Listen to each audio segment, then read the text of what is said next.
കാലിക്കറ്റ് യൂണിവേഴ്സിറ്റിയുടെ third semester BBAയുടെ financial മാനേജ്മെൻറ്റിൻ്റെ MCQ കുറച്ച് ട്രിക്സോട് കൂടിയിട്ട് നമുക്ക് ഒന്ന് പഠിക്കാൻ വേണ്ടിയിട്ടാണ് ഈ വീഡിയോ അപ്ലോഡ് ചെയ്യുന്നത്. ഇതിനു മുമ്പ് ബാക്കിയുള്ള സബ്ജക്ട്സൊക്കെ കുറച്ച് വീഡിയോസ് അപ്ലോഡ് ചെയ്തിട്ടുണ്ട്. അപ്പോൾ വീഡിയോ ഹെൽപ്ഫുൾ ആണെങ്കിൽ ഒന്ന് കമൻറ്റ് ചെയ്യുക. പിന്നെ ചാനൽ സബ്സ്ക്രൈബ് ചെയ്തിട്ടില്ലെങ്കിൽ ഒന്ന് സബ്സ്ക്രൈബ് ചെയ്യുക. പിന്നെ ലൈക്ക് ചെയ്യുക. പറ്റിയാൽ നിങ്ങളുടെ ഫ്രണ്ട്സിനൊക്കെ ഒന്ന് ഷെയർ ചെയ്ത് കൊടുക്കുക. അപ്പോൾ നമുക്ക് ഫസ്റ്റ് ക്വസ്റ്റ്യൻ നോക്കാം. അത് appropriate objective of an enterprise. ഒരു എൻ്റർപ്രൈസിൻ്റെ ഒരു സ്ഥാപനത്തിൻ്റെ ഒക്കെ മെയിൻ ലക്ഷ്യം എന്താണ്? അതിൻ്റെ answer maximisation of owners wealth. അത് നിങ്ങൾ അങ്ങനെ തന്നെ പഠിക്കുക. ഓണറിൻ്റെ വെൽത്ത് എന്താ പറയുക, സമ്പത്ത് കൂടുക എന്നുള്ളത് തന്നെയാണല്ലോ അതിൻ്റെ ലക്ഷ്യം. അപ്പോൾ അതങ്ങനെ പഠിക്കുക. അതിന് പ്രത്യേകിച്ച് ട്രിക്കൊന്നും വേണ്ട, പഠിക്കുക. ഇനി second question, the job of finance manager is confined to. എന്താണ് ഫിനാൻസ് മാനേജറിൻ്റെ ജോലി? Raising of funds and their effective utilisation. അപ്പോൾ ഫിനാൻസ് മാനേജർ എന്ന് പറഞ്ഞാൽ ആ ഓപ്ഷനിൽ എല്ലാതും കുറേ കാര്യങ്ങൾ ചെയ്യണമല്ലോ. അപ്പോൾ വലിയ ആൻസറാണ്, നീളത്തിലുള്ള ആൻസറാണ്. അപ്പോൾ raising of funds and their effective utilisation. ഇനി മൂന്നാമത്തെ question, financial decision involve investment, financing, dividend decision. അതെന്ന് വെച്ചാൽ FDI, ഫിനാൻഷ്യൽ ഡിസിഷൻ ഇൻവോൾവ്, അതിൽ തന്നെ ഉണ്ട് ഇതിൽ ആൻസറിലും IFD. അപ്പോൾ FDI IFD.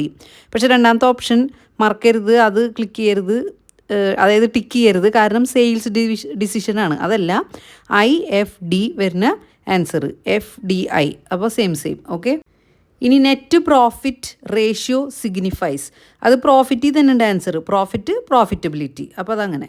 ഇനി fifth question, working capital turnover measures the relationship of working capital with. അപ്പോൾ വർക്കിംഗ് ക്യാപിറ്റൽ എന്ന് പറഞ്ഞൊരു 2 വേർഡാണ് അല്ലേ. അപ്പോൾ അതേപോലെ തന്നെ ആൻസറിലും 2 വേർഡ് വരുന്നുണ്ട്, ഫിക്സ്ഡ് അസറ്റ്സ്. അതങ്ങനെ ഓർത്ത് വെക്കുക. ഇനി sixth question, dividend pay out ratio is DPS divided by EPS. അപ്പോൾ DPR എന്നാണ് ചോദ്യത്തിൽ അല്ലേ. അതേപോലെ തന്നെ വരുന്ന ആൻസറാണ് DPS. അപ്പോൾ സെയിം ആണ് ഏകദേശം വരുന്നത്. അപ്പോൾ DPS EPS, കാരണം DPR തന്നെയാണ് ക്വസ്റ്റ്യനിലുള്ളത്. അപ്പോൾ അത് വെച്ച് നോക്കിയിട്ട് അത് കണക്ട് ചെയ്ത് പഠിക്കുക. ഇനി അടുത്തത് seventh question, inventory turnover measures the relationship of inventory with cost of goods sold. അത് ഓർത്ത് വെക്കാനായിട്ട്, അതായത് ഒരു കഥ മാതിരി ആലോചിക്കുക. ഇൻവേർട്ടർ കേടായിപ്പോയി. ഈ ഇൻവേർട്ടർ കേടായപ്പോൾ കള്ളം വന്ന് സാധനങ്ങൾ കട്ടുകൊണ്ടുപോയി. അപ്പോൾ ഗുഡ്സ്, അതിൻ്റെ വില, അതായത് ഗുഡ്സൊക്കെയാണ് നഷ്ടപ്പെട്ടു പോയത്. അങ്ങനെ ആലോചിക്കുക. അപ്പോൾ അതങ്ങനെ ഒന്ന് കണക്ട് ചെയ്ത് പഠിക്കും. ഇനി eighth question, the term EVA is used for economic value added. അപ്പോൾ അതൊക്കെ സിമ്പിളാണ്, എന്നാലും ഓർത്ത് വെക്കാനായിട്ട് EVA എന്ന് നമ്മ ഇങ്ങനെ ആലോചിച്ചേക്കുക.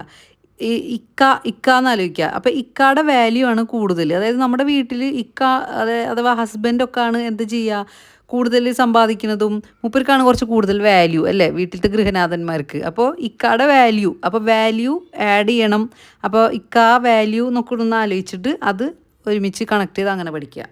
ഇനി ninth question, return on investment may be improved by all of the above. അപ്പോൾ ആദ്യത്തെ ആൻസറാണ് നമുക്ക് ഓൾ ഓഫ് ദി എബോവ് വരുന്നത്. അതെന്താണ്? Return on investment, ROI all of the above. ഇനി 10th question, in current ratio current assets are compared with. Current ratio current അസറ്റും current ലയബിലിറ്റിയും ആണ് അല്ലേ. അപ്പോൾ CACL അങ്ങനെ ആലോചിച്ച് നോക്കുക. CACL അല്ല, സോറി, CRCACL അങ്ങനെ ഓർത്ത് വെക്കുക.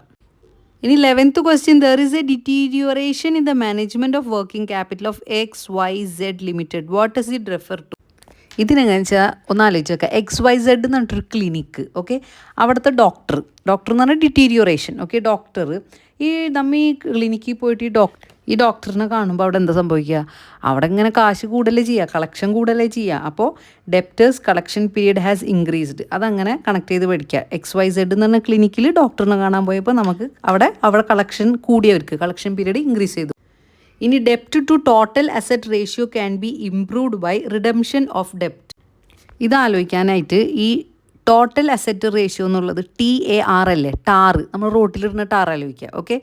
ഇനി ആൻസറിൽ റിഡംഷൻ ഓഫ് ഡെപ്റ്റ് ROD ആണ്. അപ്പോൾ ഈ ടാർ ഇടുന്നത് എവിടെയാണ്? ഈ റോഡിലല്ലേ. അപ്പോൾ TAR ടോട്ടൽ അസറ്റ്സ് റേഷ്യോവും ROD റോഡിലാണ്. അപ്പോൾ റിഡംഷൻ ഓഫ് ഡെപ്റ്റ്, അതങ്ങനെ ഓർത്ത് വെച്ച് പഠിക്കും. ഇനി 13ാമത്തെ question, ratio of net income to number of equity shares known as. അതങ്ങനെ തന്നെ പഠിക്കുക, ഏർണിങ്സ് പെർ ഷെയർ.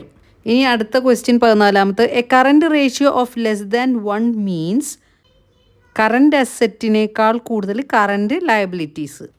ഇത് ആലോചിക്കണമെങ്കിൽ ഇങ്ങനെ സ്ക്രീനിൽ കാണുന്ന മാതിരി ഇങ്ങനെ ആലോചിച്ച് വെക്കുക. കാക്കിൽ അപ്പോൾ ഈ എന്താ പറയുക, ഇങ്ങനെ ഇതുപോലെ ആയിരിക്കും വരിക, CACL കാക്കൽ. ഇനി അടുത്ത ക്വസ്റ്റ്യൻ 15ാമത്തെ. A firm has a capital of 10 lakh rupees, sales of 5 lakh rupees, gross profit 2 lakh rupees, expense 1 lakh. What is a net profit ratio? 20. അത് ആലോചിച്ച് വെക്കാൻ വേണ്ടിയിട്ട് നമ്മളിപ്പോൾ ആലോചിക്കാം, നമ്മുടെ എക്സാം ഹാളിൽ ഇപ്പോൾ എത്ര കുട്ടികളുണ്ടാവും? ഒരു 20 കുട്ടികളൊക്കെ അല്ലേ ഉണ്ടാവുക. അപ്പോൾ 10 കുട്ടികൾ എന്ന് പറഞ്ഞാൽ ചെറിയ നമ്പറാണ്. പിന്നെ 50 കുട്ടികളും 40 കുട്ടികളൊക്കെ സ്ട്രെങ്ത്തുമായിട്ടുണ്ടാവുമല്ലോ. ഒരു 20 കുട്ടികളൊക്കെ അല്ലേ മിനിമം ഉണ്ടാവില്ല. അപ്പോൾ അതങ്ങനെ ആലോചിച്ച് വെക്കാം, 20%. ഇനി next question. Suppliers and creditors of a firm are interested in liquidity position. അതിങ്ങനെ ആലോചിച്ചാൽ മതി. ഈ സപ്ലയർമാർ എന്താ കൊണ്ടുതരിക? നമുക്ക് കുടിക്കുന്ന സാധനങ്ങളൊക്കെ അല്ലേ, ജ്യൂസ്, ലിക്വിഡായിട്ടുള്ള സാധനങ്ങളൊക്കെ അല്ലേ നമുക്ക് സപ്ലയർമാർ കൊണ്ടുതരിക. അപ്പോൾ സപ്ലയർമാർ ലിക്വിഡിറ്റി. ഇനി 17ാമത്തെ question. Which of the following is a measure of ഡെപ്റ്റ് service capacity of a firm? Interest coverage ratio. ഇതിനൊരു കാര്യം ആലോചിക്കുക. സർവീസ് എന്നുള്ള വേർഡ് ആലോചിക്കുക. കാർ സർവീസിന് കൊടുക്കണം നമ്മെ. അപ്പോൾ നമ്മൾ കാർ സർവീസ് കൊടുക്കുമ്പോൾ അവരെന്താ ചെയ്യുക? നമ്മുടെ ഇൻട്രസ്റ്റിനനുസരിച്ചിട്ടാണ് അവർ കവർ ചെയ്യുക കാര്യങ്ങൾ. അതായത് കവർ ക്ലീനാക്കും, അതേപോലെ തന്നെ എല്ലാ സർവീസും നമ്മുടെ ഇൻട്രസ്റ്റിനനുസരിച്ചാണ് ചെയ്യുക. വണ്ടിയുടെ സീറ്റിൻ്റെ കവറൊക്കെ വൃത്തിയാക്കും. അപ്പോൾ അതങ്ങനെ ആലോചിച്ചിട്ട് ഡെപ്റ്റ് സർവീസ്, ഇൻട്രസ്റ്റ് കവറേജ്, അങ്ങനെ അത് കണക്ട് ചെയ്ത് പഠിക്കും. ഇനി 18ാമത്തെ question. Gross profit ratio for a firm remains same but the net profit ratio is decreasing. The reasons for such behaviour എന്തായിരിക്കും? If increase in expense. അത് അർത്ഥം തന്നെ മനസ്സിലാക്കിയാൽ നമുക്ക് ഉത്തരം കിട്ടും. അതായത് നെറ്റ് പ്രോഫിറ്റ് റേഷ്യോ കുറഞ്ഞുകൊണ്ടിരിക്കുകയാണ് ഒരു കമ്പനിയുടെ. എന്തുകൊണ്ടാണ്? എക്സ്പെൻസ്, അതായത് നമ്മളുടെ ചിലവുകൾ കൂടുമ്പോഴാണല്ലോ പ്രോഫിറ്റ് റേഷ്യോ കുറയുന്നത്. അപ്പോൾ അത് അങ്ങനെ തന്നെ അർത്ഥം മനസ്സിലാക്കി തന്നെ അതിന് ആൻസർ കിട്ടും. ഇനി 19ാമത്തെ question. Which of the following statements is correct? അതും അർത്ഥം മനസ്സിലാക്കിയാൽ പറ്റും. അതായത് ലോവർ ഡെപ്റ്റ് ഇക്വിറ്റി റേഷ്യോ എന്ന് പറഞ്ഞാൽ ലോവർ ഫിനാൻഷ്യൽ റിസ്ക്. ഡെപ്റ്റ് കടങ്ങളൊക്കെ കുറഞ്ഞാൽ തന്നെ റിസ്ക് കുറയുമല്ലോ. അതും അർത്ഥം മനസ്സിലാക്കി പഠിച്ചു വെച്ചാൽ മതി. ഇനി അടുത്ത ക്വസ്റ്റ്യൻ 20ാമത്തത്. ഡെപ്റ്റ് to total assets of a firm is 0.2. The ഡെപ്റ്റ് ടു ഇക്വിറ്റി വുഡ് ബി 0.25. അത് ആൻസർ ചെയ്തിട്ടുണ്ടല്ലോ. 0.2 വരുമ്പോൾ 0.25 തന്നെ ആൻസർ. ഇനി അടുത്ത question. Which of the following helps analysing return to equity share holders? Earnings per share. അതും ക്വസ്റ്റ്യനിൽ തന്നെ ഉണ്ട്. ഷെയർ ഹോൾഡേഴ്സിന് കിട്ടുന്നത് ഷെയർ, പെർ ഷെയർ ഏർണിങ്സ്. അത് അങ്ങനെ തന്നെ ഓർത്ത് വെച്ച് പഠിക്കുക. ഷെയർ ഹോൾഡേഴ്സിന് per share.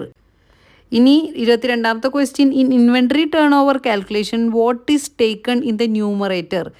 Cost of goods sold. ഇത് നമുക്ക് രണ്ടാമത്തെ ആൻസർ ആയിട്ടാണ് വരുന്നത്. ആദ്യം നമ്മൾ പറഞ്ഞില്ലേ, ഒരു ഇൻവെർട്ടർ കേടാവുമ്പോൾ കള്ളം കയറിയിട്ട് നമ്മുടെ സാധനങ്ങൾ നഷ്ടപ്പെട്ടു, ഗുഡ്സൊക്കെ നഷ്ടപ്പെട്ടു, അതിൻ്റെ വില ആണ് വന്നത് എന്നൊക്കെ. അതിൻ്റെ സെയിം പോലെ തന്നെ ഇൻവെർട്ടർ കേടായിപ്പോയപ്പോൾ നമുക്ക് എന്താ വന്നത്? Cost of good sold. ഗുഡ്സൊക്കെയാണ് നമ്മുടെ നഷ്ടപ്പെട്ടത് എന്ന് കണക്ട് ചെയ്ത് പഠിക്കുക. ഇനി 23ാമത്തെ question. Financial planning deals with preparing budget. ഈ ഫിനാൻഷ്യൽ പ്ലാനിങ് എന്ന് പറഞ്ഞ സെക്ഷൻ വരുമ്പോൾ നമുക്ക് ആലോചിക്കാം. ഫിനാൻഷ്യൽ പ്ലാനിങ്, അതായത് നമ്മൾ ഫുഡ് കഴിക്കാൻ വേണ്ടി നമ്മൾ പ്ലാൻ ചെയ്യണം. അപ്പോൾ പ്ലാൻ ചെയ്യുമ്പോൾ നമ്മൾ ആദ്യം എന്താ ചെയ്യുക? ഫുഡ് കഴിക്കാൻ വേണ്ടി നമ്മൾ ഒരു ബഡ്ജറ്റ് ഇടും, എത്രയാണ് വേണ്ടത് കഴിക്കാൻ പോണേന്. അപ്പോൾ പ്രിപ്പയറിംഗ് ബഡ്ജറ്റ്സ് അതൊന്ന് ആലോചിച്ച് വെക്കാം. 24ാമത്തെ question. Financial planning starts with the preparation of. അപ്പോൾ നമ്മൾ ഒന്ന് പുറത്തുനിന്നാണ് ഫുഡ് കഴിക്കണമെന്നുണ്ടെങ്കിൽ നമുക്ക് പിന്നെ വേറെ വല്ല പണിയുണ്ടാ? പ്രിപ്പറേഷൻ ഇല്ല. None of the above. അതങ്ങനെ പഠിക്കാം. ഇനി 25th question. Process of financial planning ends with. അപ്പോൾ ഫുഡൊക്കെ കഴിച്ച് കഴിഞ്ഞാൽ നമ്മൾ എന്താ ചെയ്യുക? Comparison of actual with projected. അതായത് കമ്പയർ ചെയ്ത് നോക്കും, നമ്മൾ ആ റെസ്റ്റോറൻറ്റിൽ നിന്ന് കഴിച്ച ടേസ്റ്റ് ആണോ ഇവിടെ കിട്ടിയത്? ഇതാണ് കുറച്ചും കൂടി ഉഷാർ ടേസ്റ്റ് അല്ലേ? അപ്പോൾ അങ്ങനെ കമ്പാരിസൺ ചെയ്യും. അപ്പോൾ പ്രോസസ് ഓഫ് ഫിനാൻഷ്യൽ പ്ലാനിങ്ങും അല്ലെങ്കിൽ ഫിനാൻഷ്യൽ പ്ലാനിങ്ങിൻ്റെ വരുന്ന ഈ 3 ക്വസ്റ്റ്യനും ഫുഡായിട്ട് കമ്പയർ ചെയ്തിട്ട് അതൊന്ന് കണക്ട് ചെയ്ത് പഠിക്കുക. ഇനി 26ാമത്തെ question. Capital budgeting is a part of investment decision. അപ്പോൾ ക്യാപിറ്റൽ ബഡ്ജറ്റിംഗ് എന്ന് പറഞ്ഞ സെക്ഷനിലേക്ക് വരുമ്പോൾ നമുക്ക് CBI എന്നുള്ള ഒരു ഷോർട്ട് ഫോം ആക്കാം. ക്യാപിറ്റൽ ബഡ്ജറ്റിംഗ് CB ആണ് നമുക്ക് ക്വസ്റ്റ്യനിലുള്ളത്. CB capital budgeting. അപ്പോൾ ആൻസറിലാണ് ബാക്കി I കിടക്കുന്നത്, ഇൻവെസ്റ്റ്മെൻറ്റ് ഡിസിഷൻ. അപ്പോൾ CBI ഫോമായി, ക്യാപിറ്റൽ ബഡ്ജറ്റിംഗ് ഇൻവെസ്റ്റ്മെൻറ്റ് ഡിസിഷൻ. ഇനി അടുത്ത question 27. Capital budgeting deals with long term decision. അപ്പോൾ CBI ഐയുടെ പോലെ തന്നെ ഒരേപോലത്തെ വരുന്ന ലെറ്ററാണ് എല്ലും അല്ലേ? അപ്പോൾ CBL അതങ്ങനെ ആലോചിച്ചേക്കാം. ഒന്ന് CBI വരും, CBL വരും. 28ാമത്തെ question. Which of the following is not used in capital budgeting? ഇതിൽ CB എന്നുള്ളത് ഇവിടെ നമ്മൊന്ന് ചേഞ്ച് വരുത്താണ്. സിബിന എന്നുള്ള പേര് ആലോചിക്കുക. അപ്പോൾ സിബിന യൂസ് ചെയ്യാത്ത സംഭവം എന്താ? Net assets method. അപ്പോൾ സിബിനെ യൂസ് ചെയ്യാത്തത് നെറ്റ് അസറ്റ്സ് മെത്തേഡാണ്. അപ്പോൾ CBNA മനസ്സിലായ CBNA, സിബിന എന്നുള്ള പേര് CBNA. അപ്പോൾ നെറ്റ് അസറ്റ്സ് മെത്തേഡ്. ഇനി 29ാമത്തെ question, capital budgeting decisions are irreversible. അപ്പോൾ അത് ഇർറിവേഴ്സിബിൾ എന്നുള്ളതൊന്ന് കാണാണ്ട് പഠിക്കാവുന്നതല്ലേ ഉള്ളൂ. ഇനി 30ാമത്തെ question, which of the following is not incorporated in capital budgeting. അതായത് CBIക്ക് ഇപ്പോൾ നമുക്ക് കാശ് കൊടുത്തു കഴിഞ്ഞാൽ അയാൾ കേസ് നടത്തി തരുമോ എന്നൊക്കെ ചോദിക്കാൻ പറ്റുമോ? ഇല്ലല്ലോ. അപ്പോൾ അവരവരുടേതായ രീതിയിലല്ലേ കേസൊക്കെ അന്വേഷിക്കുക. അപ്പോൾ ക്യാപിറ്റൽ ബഡ്ജറ്റിംഗ് എന്ന് പറയുമ്പോൾ ഇപ്പോൾ CBI ആലോചിക്കുക, CBIക്ക് നമുക്ക് ക്യാഷ് കൊടുക്കാൻ പറ്റുമോ? റേറ്റ് ഓഫ് ക്യാഷ് കൊടുക്കാൻ പറ്റുമോ? ഇല്ലല്ലോ. അപ്പോൾ റേറ്റ് ഓഫ് ക്യാഷ് ഡിസ്കൗണ്ട്. ഇനി 31ാമത്തെ question, which of the following is not a capital budgeting decision. അപ്പോൾ ക്യാപിറ്റൽ ബഡ്ജറ്റിംഗ് വന്നപ്പോൾ വീണ്ടും തന്നെ നമുക്ക് ഫില്ല് ചെയ്യേണ്ടത് CBI. എന്താ? Inventory level. ഇനി 32ാമത്തെ question, sound capital budgeting technique is based on. അപ്പോൾ ഇവിടെ സൗണ്ട്, അതായത് നല്ല സൗണ്ടിൽ പാട്ടൊക്കെ വെച്ചിട്ട് നമ്മൾ CBIന് എന്ത് ചെയ്യണ്, ഒന്ന് മയക്കിയെടുക്കുകയാണ്. അപ്പോൾ അയാൾ ക്യാഷ് മേടിക്കും. അപ്പോൾ ക്യാഷ് ഫ്ലോ. ഓക്കെ. ഇനി അടുത്ത question, which of the following is not a relevant cost in capital budgeting. അപ്പോൾ റെലവൻ്റ് അല്ലാത്തത് ഏതാ? ബോത്ത് A and C ആണ്. അപ്പോൾ A and Cനെ നമുക്ക് BAC ബാക്ക് എന്ന് ആലോചിക്കാം.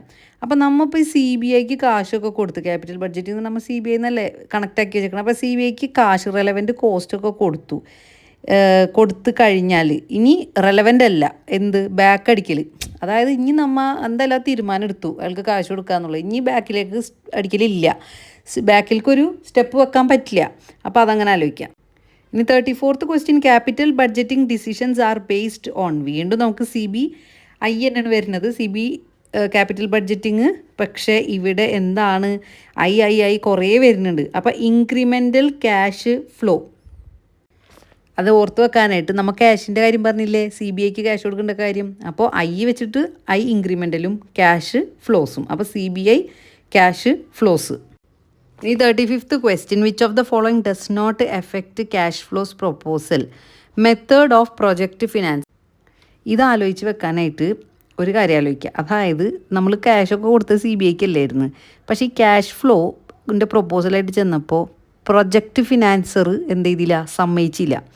അപ്പോൾ അയാൾക്കൊരു എഫക്റ്റും ഉണ്ടായിരുന്നില്ല. ആർക്ക്? പ്രൊജക്റ്റ് ഫിനാൻസറിന്. അപ്പോൾ method of project financing, project financer കാശൊന്നും മേടിക്കാൻ തയ്യാറായില്ല എന്ന് ആലോചിക്കുക. ഇനി cash inflows from a project include. 36ാമത്തെ question, answer both A and B. Cash എന്ന് പറഞ്ഞാൽ തന്നെ എന്താണ്? ടാക്സ് അല്ലേ. അപ്പോൾ ടാക്സും വരുന്നത് Aയും Bയും ഓപ്ഷനാണ്. Tax shield, after tax. അപ്പോൾ രണ്ടും വരുന്നത് ബോത്ത് A and B. ഇനി 37ാമത്തെ question, which of the following is not true with reference capital budgeting. അപ്പോൾ ക്യാപിറ്റൽ ബഡ്ജറ്റിങ്ങിൽ വീണ്ടും നമുക്ക് CBയുടെ വെച്ചിട്ടുള്ള ആൻസർ എക്സിസ്റ്റിംഗ് ഇൻവെസ്റ്റ്മെൻറ്റ്. ബാക്കിയൊന്നിലും വെച്ചിട്ടുള്ള ഒരു സംഭവം ഇല്ല. അപ്പോൾ existing investment in a project is not treated a sunk cost. CB capital budgeting investment, അതും കണക്ട് ചെയ്ത് അതങ്ങനെ പഠിക്കും. ഇനി 38ാമത്തെ question, which of the following is not followed in capital budgeting. ഇക്രൂവിനെ ആലോചിക്കുക. ഇക്രൂ എന്നുള്ള വേർഡ് ആലോചിച്ച് കഴിഞ്ഞാൽ അക്രൂവൽ പ്രിൻസിപ്പിൾ എന്നുള്ള ആൻസർ നിങ്ങൾക്ക് ടിക്ക് ചെയ്യാൻ പറ്റും. ഇനി 39ാമത്തെ question, depreciation is incorporated in cash flows because it is. ഞാൻ പറഞ്ഞു ക്യാഷ് ടാക്സ്, അതിനോടൊരു കണക്ഷൻ വരുന്നുണ്ട്. അപ്പോൾ ഇതും ടാക്സ് തന്നെ, റെഡ്യൂസസ് ടാക്സ് ലയബിലിറ്റി. ഇനി 40ാമത്തെ question, which of the following is not true for capital budgeting. True അല്ലാത്തത് എന്താണ്? Opportunity cost are excluded. അതായത് ഇപ്പോൾ നമ്മൾ ക്യാപിറ്റൽ ബഡ്ജറ്റിംഗ് എന്ന് പറഞ്ഞപ്പോൾ CBIനെ കുറിച്ചല്ലേ പറഞ്ഞത്. അപ്പോൾ ഈ CBIക്ക് ഓപ്പർച്യൂണിറ്റി കോസ്റ്റ് എക്സ്ക്ലൂഡ് ചെയ്തിട്ടുണ്ട്. അതായത് നമുക്ക് എല്ലാ കാശും കൊടുക്കാൻ പറ്റിയിട്ടില്ല. ഓപ്പർച്യൂണിറ്റി എന്ന് പറഞ്ഞിട്ടൊരു സംഭവമുണ്ട്, അതിൻ്റെ ക്യാഷ് അയാൾ മേടിച്ചിട്ടില്ല, എക്സ്ക്ലൂഡ് ചെയ്തു. ഇനി 41ാമത്തെ question, which of the following is not applied in capital budgeting. വീണ്ടും ഇക്രൂ തന്നെയാണ് answer. All accrued costs and revenues be incorporated. 42ാമത്തെ question, evaluation of capital budgeting proposals is based on cash flow because cash is more important than profit. നമുക്ക് cash തന്നെയല്ലേ എപ്പോഴും important. അപ്പോൾ അത് അങ്ങനെ ആലോചിച്ച് വെച്ച് പഠിക്കാം, മോർ ഇമ്പോർട്ടൻറ്റ് ദാൻ പ്രോഫിറ്റ്. ഇനി അടുത്ത question 43, which of the following is not included in incremental flows. ഈ ഫ്ലോ എന്ന് പറഞ്ഞാൽ, ഫ്ലോ ആവാന്ന് പറഞ്ഞാൽ തന്നെ ഒഴുകുന്നതിനുള്ള കണക്റ്റഡ് വേർഡാണ് സങ്ക്, മുങ്ങുക. സങ്ക് ചെയ്യുക എന്ന് പറഞ്ഞാൽ മുങ്ങുക. അപ്പോൾ ഫ്ലോ എന്ന് പറഞ്ഞാൽ തന്നെ സങ്ക് എന്ന് കണക്ട് ചെയ്ത് പഠിക്കുക. ഇനി 44ാമത്തെ question, a proposal is not a capital budgeting proposal if it brings a short term benefits only. Proposal എന്ന് പറയുമ്പോൾ കല്യാണം ആലോചിക്കാം. ഒരു കല്യാണത്തിന് നമുക്കൊരു പ്രൊപ്പോസൽ വന്നപ്പോൾ കുട്ടി ഷോർട്ടായിരുന്നു. ഷോർട്ടായിട്ടുള്ളൊരു കുട്ടീനെ, ഹൈറ്റ് കുറഞ്ഞ ഷോർട്ടായിട്ടുള്ളൊരു കുട്ടീനാണ് കിട്ടിയത്. അപ്പോൾ പ്രൊപ്പോസൽ ഷോർട്ട് ടേം. ഇനി 45ാമത്തെ question, in capital budgeting sunk cost is excluded because it is not incremental. Sunk എന്ന് പറഞ്ഞാൽ മുങ്ങിപ്പോവുക എന്നാലോചിക്കുക. അപ്പം നോട്ട് ഇൻക്രിമെൻ്റൽ, മുങ്ങിക്കഴിഞ്ഞാൽ പിന്നെ ഒരു രക്ഷയില്ല, ഒന്നും കിട്ടാൻ പോകില്ല, നോട്ട് ഇൻക്രിമെൻ്റൽ. ഇനി 46ാമത്തെ question, savings in respect of a cost is treated in capital budgeting as an inflow. Savings എന്ന് പറഞ്ഞാൽ തന്നെ എന്താണ്, നമ്മുടെ പോക്കറ്റിൽ കാശ് ഉണ്ടാവില്ലേ, കാശ് ഇങ്ങനെ നമ്മുടെ ഫ്ലോ ഇങ്ങോട്ട് തന്നെ ആയിരിക്കും. അപ്പോൾ അതങ്ങനെ അല്ല. ഇനി 47ാമത്തെ question, in capital budgeting the term capital rationing implies. ഇവിടെ ആലോചിക്കുന്നത് വെച്ചാൽ റേഷൻ കട എന്ന് ആലോചിക്കുക. ക്യാപിറ്റൽ റേഷനിങ്, റേഷൻ കടയിൽ നമുക്ക് റേഷൻ കടയിൽ സാധനങ്ങൾ വളരെ ലിമിറ്റഡ് ആയിട്ടല്ലേ കിട്ടുള്ളൂ. അപ്പോൾ ആൻസറിലും that limited funds are available for investment. അപ്പോൾ അതങ്ങനെ ആലോചിക്കുക. ക്യാപിറ്റൽ റേഷനിങ് എന്ന് പറഞ്ഞാൽ റേഷൻ കട. അപ്പോൾ റേഷൻ കടയിൽ നമുക്ക് ലിമിറ്റഡ് ആയിട്ടുള്ള സാധനങ്ങളെ കിട്ടുള്ളൂ. ഇനി 48ാമത്തെ question, feasibility set approach to capital rationing can be applied in accept reject situations. ഇതിൽ ആലോചിക്കണം വെച്ചാൽ ഫീസിബിലിറ്റി എന്നുള്ള വേർഡ് ആലോചിക്കുമ്പോൾ സ്കൂൾ ഫീസ് ആലോചിക്കാം. സ്കൂൾ ഫീസ് കൊടുത്തു കഴിഞ്ഞാൽ അവർ നമ്മളെന്ത് ചെയ്യും, എക്സാമിന് ഇരുത്തും, ആക്സെപ്റ്റ് ചെയ്യും. ഇനി കൊടുത്തില്ലെങ്കിലോ അവർ നമ്മളെ റിജക്റ്റ് ചെയ്യും, എക്സാമിന് ഇരുത്തില്ല. അപ്പോൾ ആ ഫീസ് എന്നുള്ളത് ആക്സെപ്റ്റ് റിജക്റ്റ് സിറ്റുവേഷൻസ്, അതങ്ങനെ ആലോചിച്ചേക്കാം. ഇനി 49ാമത്തെ question, in case of divisible projects which of the following can be use to attain maximum NPV. NPVയുടെ ഫുൾ ഫോം ഇങ്ങനെ ആലോചിക്കുക, ഞാൻ പ്രോഫിറ്റ് മേടിക്കും. അപ്പോൾ ഞാൻ പ്രോഫിറ്റ് മേടിക്കും എന്നുള്ളത് പ്രോഫിറ്റബിലിറ്റി ഇൻഡെക്സ് അപ്രോച്ച് എന്നുള്ള ഓപ്ഷൻസ് കണക്ട് ചെയ്ത് പഠിക്കുക. അപ്പോൾ NPV ഞാൻ പ്രോഫിറ്റ് മേടിക്കും, അതിൻ്റെ ഒറിജിനൽ ഇതൊക്കെ ഫുൾ ഫോമൊക്കെ പഠിച്ച് വെക്കണം കേട്ടോ. എന്നിട്ട് ഇങ്ങനെ ഒന്ന് കണക്ട് ചെയ്ത് പഠിക്കുക, ഞാൻ പ്രോഫിറ്റ് മേടിക്കും. അപ്പോൾ ആൻസറിൽ പ്രോഫിറ്റ് ഇൻഡെക്സ്. ഇനി നമ്മുടെ ലാസ്റ്റത്തെ ക്വസ്റ്റ്യന്, in case of indivisible projects which of the following may not give the optimum result. ഇതും അത് തന്നെ ആലോചിക്കാം. അതായത് റിസൾട്ട് എന്ന് പറഞ്ഞാൽ തന്നെ എക്സാമിൻ്റെ റിസൾട്ടൊക്കെ ആലോചിക്കാം. അപ്പോൾ ഫീസ് കൊടുത്തു കഴിഞ്ഞാൽ നമുക്ക് എക്സാം എഴുതാൻ പറ്റും, റിസൾട്ടും കിട്ടും. അപ്പോൾ ഫീസിബിലിറ്റി സെറ്റ് അപ്രോച്ച്. അപ്പോൾ ഇത്രേ ഉള്ളൂ നമ്മുടെ വീഡിയോ. അപ്പോൾ നിങ്ങൾക്ക് ഉപകാരപ്പെട്ടുന്നുണ്ടെങ്കിൽ ഒന്ന് കമൻറ്റ് ചെയ്യുക. ഏതാണ് നിങ്ങൾക്ക് ഏറ്റവും ഇഷ്ടപ്പെട്ട ഒരു ട്രിക്ക് പഠിക്കാൻ പറ്റിയെന്നുള്ളത് അതൊന്ന് കമൻറ്റ് ചെയ്യുക. ഫ്രണ്ട്സിനൊക്കെ അയച്ചു കൊടുക്കുക. ചാനലൊന്ന് സബ്സ്ക്രൈബ് ചെയ്യുക. ഹെൽപ്ഫുൾ ആയെങ്കിൽ എന്തായാലും കമൻറ്റ് ചെയ്യുക. Okay, thank